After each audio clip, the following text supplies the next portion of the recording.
All right, Kim, what's on your radar today? Well, last Thursday, the House voted overwhelmingly to give Israel an extra $1 billion towards its Iron Dome defense system. The vote made headlines when AOC was seen visibly upset on the House floor, wiping away tears while being consoled by her colleagues after switching her vote from no to present. Though AOC didn't give a real sufficient explanation as to why she switched her vote, the entire scene once again opened up the debate over U.S. aid to Israel. So I want to take some time to go over just how much money does the U.S. give to Israel, what the money is used for, and compare this to the amount of money the U.S. spends on other nations' defense. As it stands, the U.S. gives more monetary aid to Israel than any other nation on earth. The current amount is $3.8 billion annually, $500 million of which goes towards missile defense, and the remaining $3.3 billion to go towards other military funding. The latest House vote, if passed by the Senate, would give Israel an additional one-time boost of $1 billion in addition to their annual $500 million in missile defense. But here's one important point to note. Pretty much all of that money comes back onto U.S. shores. You see, we give money to Israel and then tell them they have to use that money to buy U.S.-made weapons. Much of the money is spent on F-35 fighter jets and other U.S.-made military equipment. They aren't allowed to spend any of it on fuel to ensure none of the money goes to Gulf nations inadvertently. It all needs to come back to the U.S. In previous agreements, Israel was allowed to spend about a quarter of it on Israeli-made equipment, but that provision has been phased out. So basically, the government gives Israel our tax dollars, and then Israel is to give that money right back to the big U.S. military weapons manufacturers. Now, this isn't a unique deal. The U.S. gives a total of roughly $6.8 billion annually to nations around the world, Israel being the largest recipient, followed by Egypt, which receives about $1.3 billion. Jordan receives $425 million, Iraq $250 million, Somalia $200 million, Ukraine $115 million, and the list goes on and on to include a total of 115 countries, the smallest recipient being Seychelles, which is given a paltry $14,000. Pretty much all of the money we give has to come back to the U.S. military-industrial complex in one way or another. Oftentimes, this money is just wasted on useless equipment. For example, Egypt purchased 1,300 M1A1 Abrams tanks that have been sitting unused in open-air warehouses. This leads us to wonder what the actual motive is in supplying military aid to these nations. Is it really for their defense, or is it to profit U.S. weapons manufacturers? It's important to note that the $6.8 billion given to foreign countries for them to buy our weapons is only a fraction of what the U.S. spends on military expenditures. Our total annual military budget is now $780 billion. Nonetheless, questions still loom over whether or not billions in our money should be going towards other nations stockpiling our weapons technology. The opposition to Israel receiving over half of our foreign military aid is twofold. Some feel Israel is a wealthy nation and can pony up its own cash to buy U.S. weapons. Progressives, however, including AOC, and perhaps why she was upset, oppose the funding over Israel's treatment of the Palestinians. The hostilities this past May, which left hundreds of Gazans dead, including 66 children, numerous buildings destroyed, including the ones housing various press outlets, and the constant threat of annexation of the West Bank has left many young people, in particular, critical of our unwavering financial military support. Israel also suffered a tragic loss of 13 people, which shouldn't go unnoticed, and Israel absolutely has a right to defend itself. But many American taxpayers are growing critical of our hard-earned money being spent on what many feel is the use of disproportionate force by Israel using our American-made weapons. Now, I myself traveled to the West Bank to witness exactly what was going on there. I documented what I saw, which you can watch on my independent YouTube show. It does appear to be a very lopsided situation, which is characterized well in this discussion regarding military aid. Palestine receives $0 from the U.S. for its defense, whereas Israel receives the most money of any nation. If Israel has a right to defend itself using an Iron Dome from rocket attacks, shouldn't Gaza have a right to defend itself with an Iron Dome of its own? If so, should we be paying for it? If not, why do we pay for Israel's? If not Israel's, should we be paying for any of the defense of any of these other 114 countries? These are important questions that we, the American people, should be asking rather than just blindly handing our tax dollars over to countries, especially to those with problematic, to put it very mildly, behavior.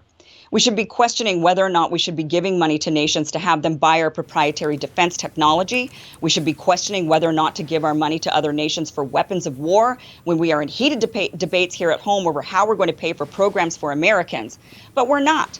The extra funding for Israel's Iron Dome went through with a vote of 420 to 9. 8 Democrats and 1 Republican, as well as the 2, including AOC, who voted present, dared to question what absolutely should be questioned by all of us. And I want to point out that, when it comes to many of these countries, 115 that we give military aid to for them to basically buy back our weapons, we also have agreements with other countries that we're not giving aid to, but we do allow them to purchase our weapons, like Saudi Arabia. That causes a lot of turmoil, amongst a lot of people saying, hey, should we be allowing this to happen? So, I think it's a big question that we should be sort of grappling with is, should we be giving this military aid to these foreign countries? I'm curious what your thoughts are on this, Emily. Yeah, I think this is part of the broader debate that's happening post-Afghanistan exit, and actually really even pre-Afghanistan exit, about the way that we've sort of built up our system of foreign policy and the way that we do business in our country and in other countries. And I think there are a lot of areas where you will find increasing bipartisan agreement. I don't think Israel is really one of them, but I do think that the way we've seen the importance of American money and the value of spending American money abroad to sort of stave off threats and to protect our allies. We're hardly the only country that does this, especially the only Western country. China does this immensely as well. And so to sort of pull back entirely, while it may make sense because it does disentangle us from clear conflicts. If you look at what we've funded, as you laid out there, Kim, in certain countries, in the interest of staving off threats, you're sort of funding your enemy to stave off another enemy. Obviously, we've been doing that for years, and it creates serious questions about the use of the money that we work hard as taxpayers to make, ending up in the hands of just plainly evil people who do not have America's interests at heart, even if they might help our short-term goals. So I do think this is part of a broader bipartisan conversation that's happening as we try to ramp down these endless wars. But the particulars of it, given that there do still exist these immense threats in the Middle East or with creeping influence from China, I don't know how far we'll actually get on this. Right, exactly. And our support of Israel is kind of central to our global imperial policy. And it's not just about controlling the oil in the Middle East, but it's also about propping up the petrodollar, since the petrodollar is kind of central to U.S. hegemony around the globe. And daily life. The way that we use that oil. Yes, but so if you could move, and as we are moving off of a fossil fuel economy, as we transition to a clean energy economy, what's additionally at threat to the U.S. empire is this role as the global reserve currency. When you talk about the conflict between the U.S. and China diplomatically, China is constantly trying to push back against the U.S. dollar as the dominant currency around the globe because of the power that gives the United States. The reason that we're able to talk about a $3.5 trillion reconciliation package on top of a $550 billion infrastructure package is that we are the global reserve currency. Right. And that inflation is dissipated around the globe, and it's others who suffer higher prices in India in order to fund some of that.